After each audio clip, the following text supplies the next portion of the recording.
Time for today's three stock lunch. Three big names making news today as three CEOs and one other businessman that you might recognize. Join CNBC to talk business. Here with our trades, Victoria Green, founding partner and chief investment officer with G Squared Private Wealth. Great to see you, Victoria. Up first, we have Procter Gamble. The company reported second quarter earnings, and here's CEO John Mueller discussing the state of the consumer right now.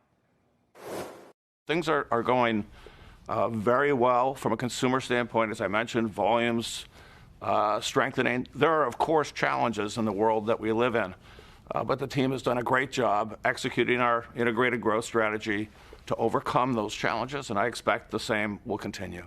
What's your trade on P&G? P&G is a buy for me. Now, I have to tell everybody here, it is a staple, so I'm not expecting like an explosion up 100% the rest of this year. But I like the staple and how it's positioned right now. They saw an expansion of 8 out of 10 of their lines of business either stayed the same or grew in Q4. And they are dealing with a little bit of a China problem, but who isn't? And they're selling it to everybody else, and they're selling at higher prices. So they had sales volume growth and they had margin expansion. That's a great place to be. They're expected to buy back $5 to $6 billion in share authorization buybacks for this year, as well as a 244 yield. I like this company as a place to be steady Eddie growth. Again, it's a staple. So, you know, if you're expecting AI type returns in a staple, you might have to reset that. But I think it's a really good place to get your total return this year. Yeah. Don't get giddy on it, but maybe it's a good buy and hold solution to you. Let's talk about United Airlines. The shares are moving up a little bit today. Here's CEO Scott Kirby discussing how UAL will be impacted from the fallout on those Boeing 737 MAX issues. We're early in the planning process, so we'll see. But it probably means that we change the order book some. There's alternative airplanes instead of MAX 10s, at least for the next few years. And it probably means we don't grow quite as fast as we were hoping. We're still going to be, in absolute, the fastest growing airline in the history of world aviation, but we're not going to grow quite as fast as we otherwise would have, because look, the reality is Boeing isn't going to be able to deliver us all the airplanes on the time frame. They're going to be the fastest growing airline in all of aviation history, says the CEO. Shares up about 7% today. Your trade here.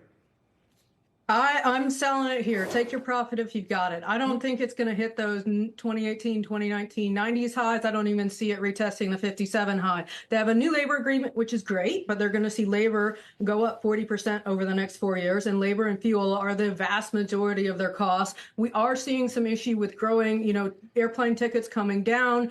Yes, they're continuing to grow their volumes, but a lot of that growth didn't come from the United States. A lot of it came from Asia, and I think that trend's going to renormalize. So I just don't buy that they're not going to have more problems with the MAX, especially the MAX 9. I do not see the FAA fast tracking getting those back. If anything, the FAA is going to move slower with all the problems the MAX has had. And United has a pretty big Boeing relationship. It was fascinating. That's the first time the CEOs kind of publicly spat with Boeing. Everything else has been very collegial and behind the scenes. So we'll have to see if they really do try to pivot to Airbus, if they're staying Boeing. But I just don't trust this airline right here.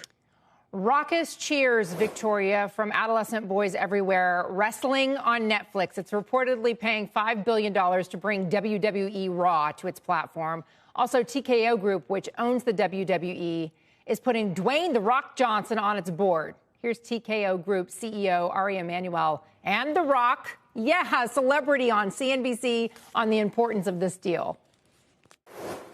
I think that this is an important step for them in their AVOD service and in their subscription service. So I think live is important for them, yes. When it comes to Netflix, I'm excited about it too. 52 weeks live. That's a lot of Rock raising the eyebrow every week for Netflix. I love it. Victoria, Netflix reports results. I wish I could raise an eyebrow. I wish I could do that. You know what? You got to lay off if you're like me, you just lay off the Botox and all of a sudden your eyebrows are back to moving around like they're supposed to. You know what I'm saying? It's been a little while. Less than 2 hours from now, we look for Netflix earnings. What's your trade on Netflix? Netflix is a buy for me. I've loved this stock for over a year. I think what they're doing is phenomenal. They keep expanding their offering with their ad-based tier at $7. They've got their basic tier at $15. Oh, you want to add a family user? They're at 8. I mean, Netflix is just well positioned, and they're going to continue to get more and more ad revenue if they move more into gaming and live events, which are two opportunities for growth. This could be huge. Now, they need to execute on doing live events and streaming live events well, but it's a great way to potentially getting into that lucrative sports marketing and the sports market and live TV area they don't have. But their content is phenomenal. Their original content versus what they've got licensed is a great balance in their programming. So I see them continuing to expand free cash flow. I see them getting 9 to 10 million new users. And while their average revenue per user may fall a little bit in Q4, it's better than the $0 per revenue they had with all the freeloaders. So I think we should be prepared that may fall a little bit, but general revenue and free cash flow growth, I think their runway is phenomenal. And I love the stock going into earnings this afternoon.